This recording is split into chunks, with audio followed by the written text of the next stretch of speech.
pour qu'on puisse vous voir. Je pense aussi que c'est intéressant de voir les visages.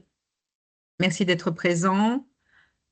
Comme vous savez, la tradition, on attend midi une pour démarrer. Bienvenue au fur et à mesure. Bonjour, Bonjour, bonjour. comment ça va? Très bien, merci.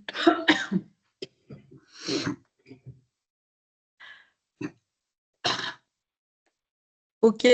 Alors, on va démarrer au fur et à mesure. Là, maintenant, parce qu'il est déjà midi une, vous savez qu'on essaye vraiment de tenir le timing. Je vous demanderai peut-être juste de couper vos micros le temps qu'on puisse passer la parole à Véronique. Alors, une fois de ma coutume, c'est la Belgique qui est dans un SPX Talk aujourd'hui. Vous savez que SPX Talk, c'est vraiment le moment où on partage des actions et initiatives très, très rapidement d'un pays ou d'un autre et qu'on peut alors imaginer pouvoir peut-être dupliquer au sein de son propre établissement. On a la chance aujourd'hui d'accueillir, une fois de pas coutume, une ergothérapeute. Je pense même que c'est la première fois.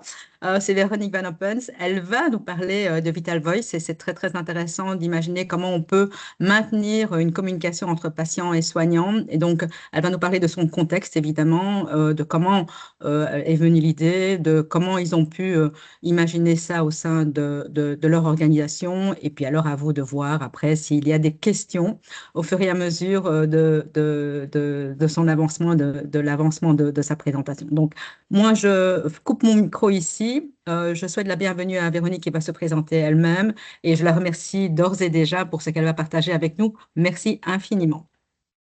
Merci beaucoup. Je vais partager mon écran pour vous présenter. Donc, voilà. Donc, moi, je suis Véronique Van Oppen, je suis ergothérapeute et je suis la directrice d'un centre de ressources spécialisé en technologie et handicap. Donc, je vais un peu vous expliquer d'où part ce projet Vital Voice. Donc, je vais, hop, voilà. Il faut savoir que donc moi, je fais partie du centre de ressources et d'évaluation des technologies pour les personnes en situation de handicap, qui fait partie d'une ASBL qui a été créée il y a bien longtemps, qui est psychologie, aide technique et handicap. Et donc, notre travail de base au sein du centre de ressources et du service d'accompagnement qui est son parallèle est de trouver des solutions technologiques, technologies d'assistance, que ce soit au niveau de la communication, mais aussi au niveau du contrôle d'environnement, de l'accès numérique, etc. Et donc de trouver des solutions aux personnes en situation de handicap pour leur permettre d'avoir une vie tout à fait, enfin la plus normale possible et donc d'être de plus en plus indépendants dans leur vie quotidienne. Au sein de ce centre de ressources, on a créé un projet en janvier 2014 qui nous permet de mettre à disposition des patients qui ont des pathologies évolutives rapides de type sclérose latérale amyotrophique ou amyotrophie, enfin atrophie multisystématisée ou paralysie supranucléaire progressive. Ce type de patient, pour ce type de patient, on peut mettre à disposition du matériel gratuitement et faire un accompagnement et un suivi. Et ce suivi se faisait à la base au domicile des patients, mais on sait bien que le parcours de soins de ces patients fait qu'ils sont parfois hospitalisés dans des structures de soins, soit en unité de soins intensifs, soit en soins palliatifs, soit en période de revalidation. Et en fait, ces patients qui arrivaient dans ces structures de soins avec du matériel d'aide à la communication, ont questionné en fait les intervenants de terrain, les médecins, les infirmiers, sur le fait que ces patients, eux, avaient des solutions de communication et que certains autres patients qu'ils avaient dans leurs unités avaient les mêmes besoins de communication, mais on ne pouvait pas intervenir. Donc, dans notre champ d'action à nous, on ne pouvait pas intervenir parce qu'ils n'entraient pas dans les conditions dites de handicap, parce que c'était des situations de besoin de communication aiguë l'unité de soins intensifs, par exemple, ou en fin de vie, ben, ils n'étaient pas en situation de handicap, mais avec des besoins de communication. Et donc, on a commencé à recevoir des demandes de ce type-là, auxquelles on était confrontés, donc, et auxquelles on ne pouvait pas répondre. Et donc, notre ADN au niveau de notre ASBL, c'est toujours essayer de trouver des solutions aux problématiques qu'on rencontre. Et donc, on a commencé à chercher des solutions de comment est-ce qu'on peut aider ces patients, comment est-ce qu'on peut aider les professionnels du secteur pour ces patients qui sont en besoin de communication. Au niveau de la Belgique, on a travaillé en collaboration pendant plusieurs années avec l'AVIC, donc l'instance au niveau handicap, et qui est maintenant aussi l'AVIC au niveau santé. Donc, ce sont des organismes publics qui vont nous permettre peut-être d'avoir des subsides. Et donc, on a travaillé avec eux dans des pistes de solutions. Il y a eu plusieurs pistes évoquées, dont une piste qui était, ben, est-ce que les structures de soins ne devraient pas, elles, acquérir du matériel dans leurs unités et mettre à disposition de leurs patients? Mais dans les faits, l'idée n'a pas été vraiment retenue parce qu'en fait, les cas sont parfois pas assez nombreux, la technologie est parfois un peu complexe à mettre en place et donc ça n'aboutissait pas à des solutions qui sont efficaces, efficientes sur le long terme. Et du coup, on a essayé de trouver un financement qui nous permettait, nous, en tant qu'experts en communication alternative, d'intervenir dans ces structures de soins. Et on a eu du coup un financement européen, donc du Fonds social européen, plus combiné à un financement de la VIC Santé pour intervenir du coup dans ces structures de soins. Et donc, on a créé en novembre 2023 ce projet qui s'appelle Vital Voice. Et donc, ce projet Vital Voice, c'est quoi? C'est apporter des solutions permettant le maintien d'une communication directe, mais aussi indirecte, efficiente pour le patient, l'équipe médicale et l'entourage familial. Quand on parle de communication directe, ça veut dire que le patient n'est pas capable de communiquer, d'oraliser, de parler directement avec son interlocuteur. Et quand on parle de communication indirecte, c'est la communication qu'il y a entre le patient et sa famille à l'extérieur, par exemple, de la structure de soins. Donc, pouvoir communiquer via son smartphone ou ce genre de choses qui nous permettent de maintenir le lien de communication avec la famille à l'extérieur de la structure de soins. Et donc, le projet nous permet de mettre en prêt du matériel gratuitement auprès de la structure de soins pendant la durée de l'hospitalisation du patient, mais ne permet pas que de la mise en prêt de matériel, mais aussi de l'accompagnement des équipes, etc. Ça, j'en parlerai après. Au niveau du matériel qui peut être mis, là, j'ai mis quelques petits exemples. Donc, ça peut être des outils très technologiques comme une commande oculaire. Ça peut être des tableaux papier de communication avec un accès, par exemple, comme vous voyez avec les lunettes, avec un pointeur laser. Ça peut être un cahier de communication qu'on va personnaliser avec l'équipe et qui va être sous forme de balayage du communicant et puis une validation de la part du patient. Ça peut être des tablettes de communication, ça peut être des bracelets de communication, ça peut être des applications qui sont mises sur un smartphone si la personne a encore un accès au langage écrit. Ça dépend aussi de l'atteinte au niveau cognitif, si on est plus sur une aphasie post-AVC ou si on est plutôt sur un patient qui est trachéotomisé, ventilé et qui n'a pas de souci au niveau de l'accès au langage. Voilà, la solution va toujours être adaptée et réfléchie par rapport aux patients. Et c'est ça dans la solution que les structures de soins aient plein de matériel à leur disposition. Le problème, c'est qu'il y a une variété énorme de matériel et donc on trouvait que c'était pas cohérent de faire investir chaque structure de soins dans plein de matériel. Après, il y a des petites choses qui peuvent être déjà travaillées et ça, on le verra par après qu'on peut faire avec les structures de soins pour qu'elles soient équipées à minima de communication sans partir sur des outils onéreux, etc. Ça, c'est pour la partie plutôt directe de la communication. Après, on peut aussi mettre des accès adaptés au smartphone, des accès adaptés aux bras multimédia. Ici, on est dans le cas d'un patient qui est plutôt qui a sa communication orale, mais qui n'a plus du tout de motricité. Donc, on est plus sur un patient tétraplégique qui a besoin de garder cette communication vers l'extérieur avec son épouse, ses enfants pendant la durée de son hospitalisation. Et donc, on va pouvoir mettre à disposition du matériel plutôt d'accès numérique à ce moment-là.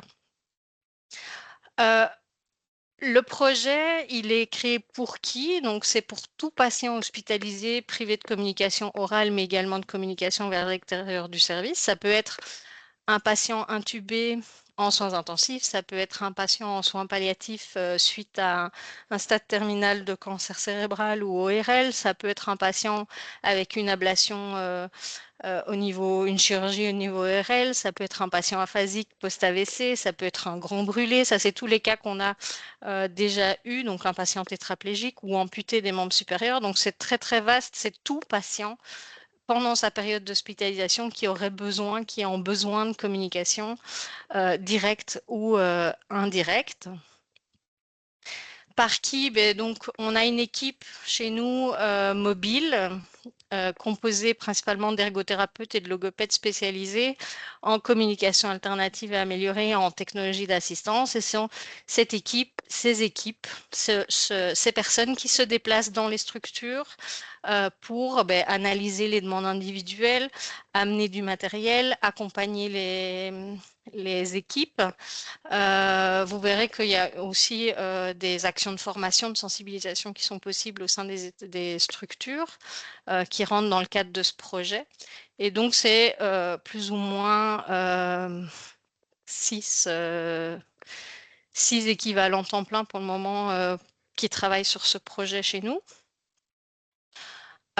Comment? Donc, on essaye d'avoir une prise en charge rapide et qui se veut gratuite aussi. Étant financé par des instances publiques, nous permet d'agir gratuitement et rapidement auprès des établissements, des structures de soins. On collabore de manière étroite avec l'équipe de soins pour que ça réponde aux besoins du terrain. Une unité, un hôpital n'est pas l'autre, une équipe n'est pas l'autre, un patient n'est pas l'autre. Donc, on essaye aussi d'analyser et de collaborer de manière étroite pour répondre aux besoins du terrain, toujours en analysant les situations. On a deux types, comme j'expliquais, d'interventions possibles. C'est une intervention soit individuelle, rapide, en fonction de la spécificité d'une demande d'un patient. Ça peut être un patient Lockheed syndrome, un patient avec un syndrome de Guillain-Barré, une aphasie post-AVC ou tétraplégique. Et là, on va mettre à disposition du matériel ou parfois juste faire un accompagnement. Pour certains patients Lockheed syndrome ou en éveil de coma, on va parfois réfléchir avec l'équipe à trouver un point d'entrée de communication. Étant donné qu'on est baignés tout le temps dans cette communication alternative, on a parfois des petits réflexes d'essayer de trouver des moyens de communication, d'aller chercher un moyen, un mouvement, quelque chose qui pourrait nous permettre d'entrer en communication avec cette personne. Et on va faire donc parfois ce travail de recherche de points d'entrée de communication.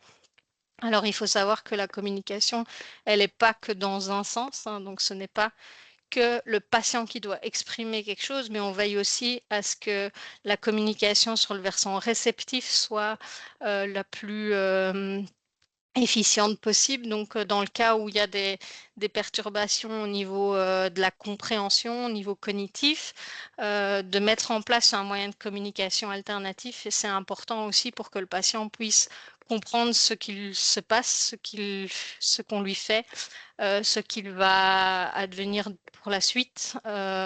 S'il peut faire un choix aussi dans son processus de soins, il faut qu'il soit capable de comprendre aussi. Donc, il y a le versant réceptif de la communication qui est aussi importante que le versant expressif de la communication.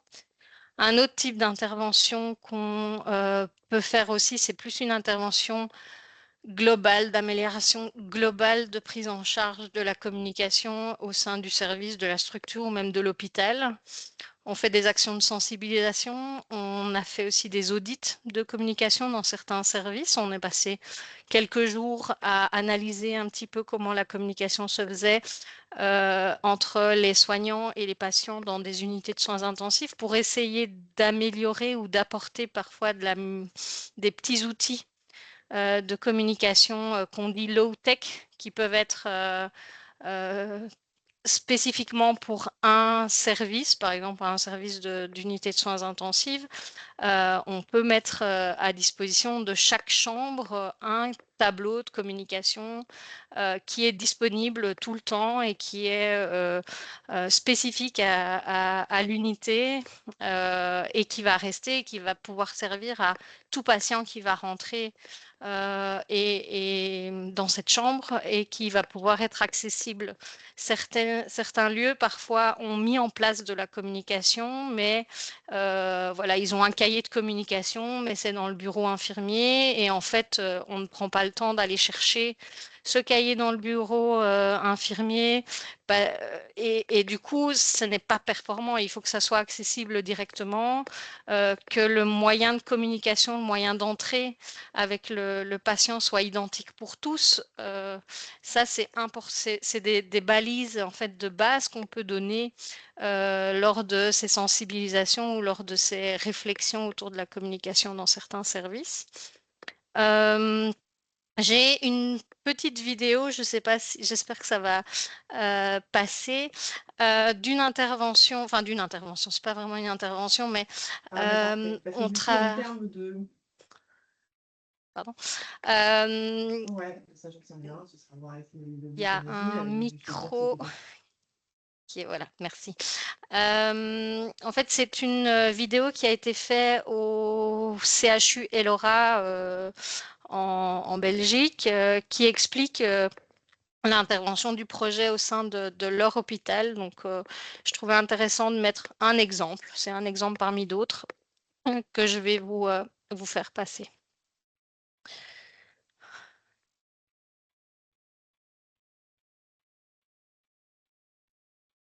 On n'a pas le son. On n'a pas le son. Ah. Oui. Je ne sais pas comment faire pour faire passer le son, par contre. Bonne question. Je vais peut-être partager différemment.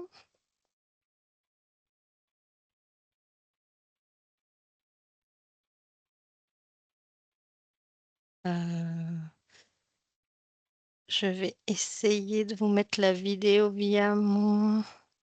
Vérifiez peut-être si le son sur la vidéo elle-même est activé. Parfois, ils sont muets, donc il y a juste le film qui tourne. Mais moi, j'entendais le son, donc, mais je vais...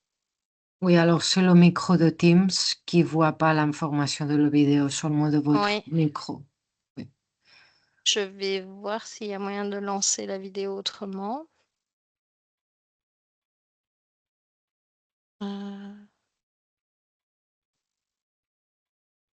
Je vais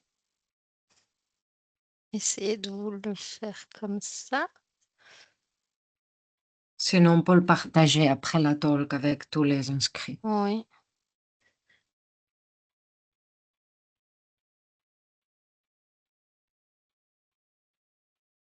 Est-ce que là, vous entendez ou vous avez Non. entendu ou pas? Non, c'est Non. ça. C'est dommage.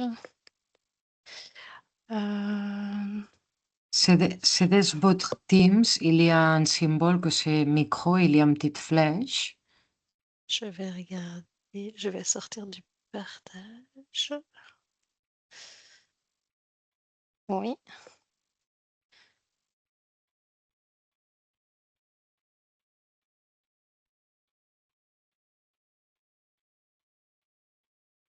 Je vais voir si je change.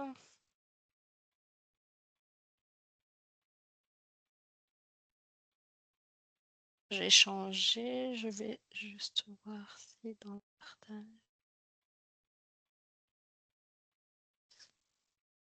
Est-ce que là, vous entendez? Non, Vous n'entendez pas? on va le partager après. Oui, voilà. Bon, c'est pas grave. Je vais arrêter mon partage.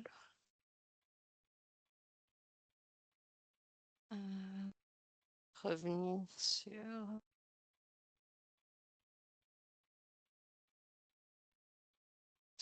ça. Et en fait, je voulais juste partager ça et puis finaliser avec cette petite vidéo parce que je pense qu'il n'y a pas énormément de choses d'autres à expliquer, sauf si vous avez bien sûr des questions. Euh, Très bien, merci Véronique. En tout cas, la vidéo, on va s'organiser pour qu'on puisse Oui, la je vais vous partager avec la tout le monde. partager. Ça, c'est pour je dirais, le côté plutôt organisationnel. D'abord, merci d'avoir pris le temps de nous expliquer ça. Honnêtement, je ne savais même pas que ça existait. Je suis belge, donc voilà. Je pense que c'est vraiment super. Moi, j'ai juste une première question et puis je laisserai la parole le temps que les personnes osent lever la main au niveau de l'audience. Mais est-ce que ce que vous réalisez, c'est sur toute la Belgique ou pas? Alors actuellement, le financement qu'on a est sur la région wallonne. Dans les perspectives qu'on a pour 2026-2027, c'est d'essayer d'étendre cela à des territoires plus larges. C'est pas si facile en fait d'avoir des budgets pour et l'équipe suffisante. Donc pour le moment, on est en train de réfléchir à l'élargissement de ce projet sur la Belgique. Ouais. Ok, mais en tout cas, déjà bravo pour ça. Est-ce qu'il y a des questions dans l'assistance? N'hésitez pas, parce que je pense que c'est justement le modèle de ce genre de SPX Talk, c'est que vous pouvez vraiment directement poser des questions aux personnes qui nous font l'honneur d'être là pendant ce temps de midi. Donc voilà, ne soyez pas timides. L'idée, c'est toujours de voir si, évidemment, ça peut être applicable chez vous et si ça vous donne des idées, ou si vous voyez, si vous savez s'il y a d'autres actions, initiatives de ce type. En tout cas, ça semble être vraiment extra par rapport au manque, évidemment, de possibilités entre les soignants et les patients dans des circonstances bien difficiles et bien dramatiques. Pas de questions dans le chat non plus? Tout est clair alors.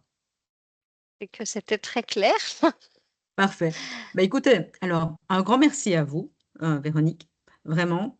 Avec plaisir. Nous, on n'hésitera pas, si vous avez, pour les plus timides, d'autres questions, si vous avez envie d'en savoir davantage, on peut vraiment vous mettre aussi en connexion, évidemment, avec Véronique pour la suite. Ah, On je a une vois qu'il y question. a une candidate. Oui, juste activez votre Oui. micro. Voilà, voilà. Image plus son, c'est mieux. Oui, bonjour à tous, merci pour cette présentation. Donc j'ai vu qu'il y avait déjà beaucoup enfin, il y a un champ d'application qui est assez large avec des patients handicapés ou malades. Est-ce que vous avez exploré aussi le cas des personnes âgées en termes de communication avec ces outils ou c'est pas trop applicable à ce domaine des structures qui accueillent personnes Euh, ayant un certain âge et des problèmes de communication potentiellement aussi? Alors, dans notre champ d'action, c'est principalement des personnes en situation de handicap. Après, les personnes hospitalisées peuvent être de tout âge. Ça peut être autant des enfants que des personnes beaucoup plus âgées. Donc, je ne sais pas où va votre questionnement? Si c'est plutôt des outils de communication dans le cadre de pathologies type Alzheimer ou ce genre de choses, ou c'est plus Oui, ça? par exemple. Oui. Oui, c'est ça. Ouais. Il nous est arrivé d'avoir ce type de demande chez nous. Après, on reste un centre de ressources pour tout le monde. Donc, c'est pas parce que il y aura pas de prise en charge financière de ce type de matériel pour ces patients-là dans le cadre de l'aide individuelle qu'on ne réfléchit pas à aider et à proposer des solutions. Donc, oui, on a déjà eu des demandes pour ces patients-là. Après, ça reste très, très compliqué dans ce type de pathologie évolutive avec des troubles cognitifs. Oui.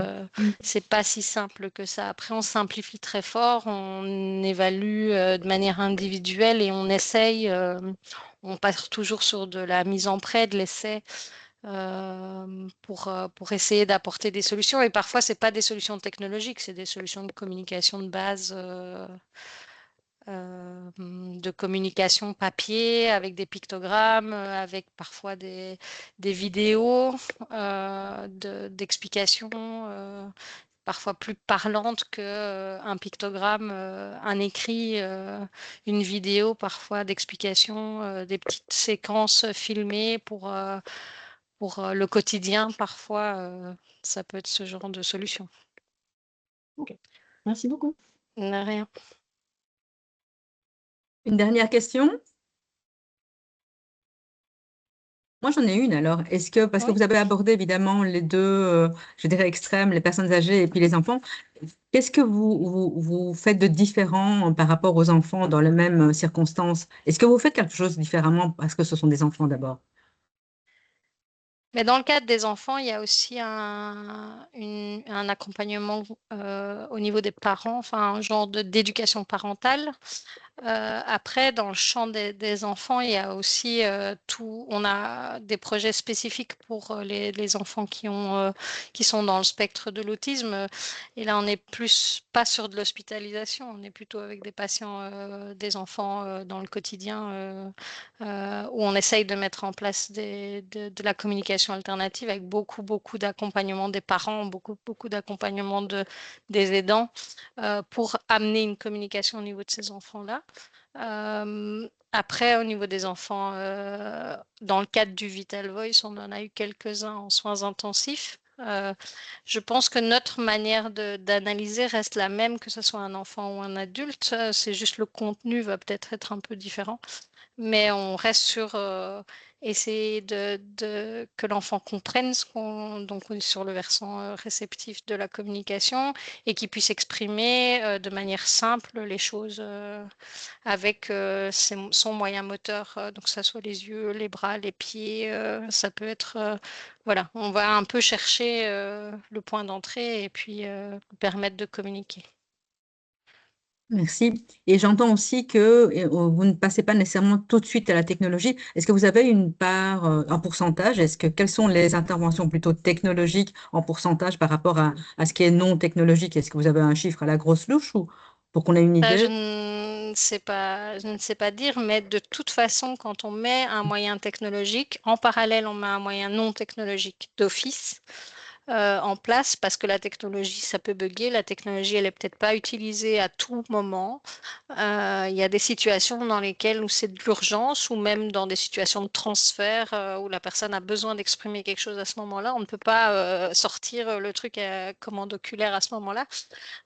Et donc, il y a toujours une communication low-tech qui est mis aussi en place, un code oculaire, un cahier papier qui est toujours mis en parallèle à une technologie plus évoluée. La technologie, elle va permettre d'aller plus loin dans la communication, c'est-à-dire qu'on va pouvoir peut-être élaborer une communication plus poussée. La personne va aussi être capable de préparer des messages et des choses comme ça qu'elle ne peut pas faire avec un cahier papier ou un moyen de communication direct quand la personne est là. Donc voilà, il y a toujours les deux qui sont mis en place. Ok, très bien. Je pense qu'il y a une dernière question. Oui, rapidement. Là, donc, j'ai bien compris que c'est un projet belge, donc ça, pour l'instant, c'est à l'intérieur de vos frontières. Mais est-ce que, par exemple, vous mettez à disposition des outils, notamment justement tout ce qui n'est pas connecté, des outils papier ou documentation à disposition sur demande? Est-ce que c'est possible Oui. On a certains centres ou projets qui nous ont contactés, notamment en Suisse, pour essayer de faire le pendant au niveau de la Suisse francophone, enfin à Genève principalement. Mais donc, on est toujours ouvert à partager ce qu'on fait, si ça peut aider d'autres à faire la même chose ou s'en inspirer ou essayer de mettre des choses en place. On a notre expertise déjà depuis aussi plus de 30 ans là-dedans. Et donc, on est centre ressources aussi pour tout le monde, en fait. On va aussi au Sénégal pour certaines choses.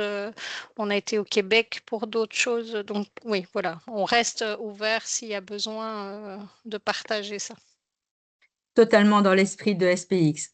Donc, c'est Voilà. super. Un tout au grand merci. Vraiment, Véronique, c'était super intéressant et je suis certaine Avec que plaisir. voilà, qu'on va aller au-delà tous ensemble. Merci à tous d'avoir participé. N'oubliez pas que les SPX Talks en français, c'est toujours le premier mercredi de chaque mois. Donc, rendez-vous au mois prochain. À très, très bientôt. Bon après-midi à tous. Merci beaucoup. Merci. Au revoir. Merci. Merci, au revoir.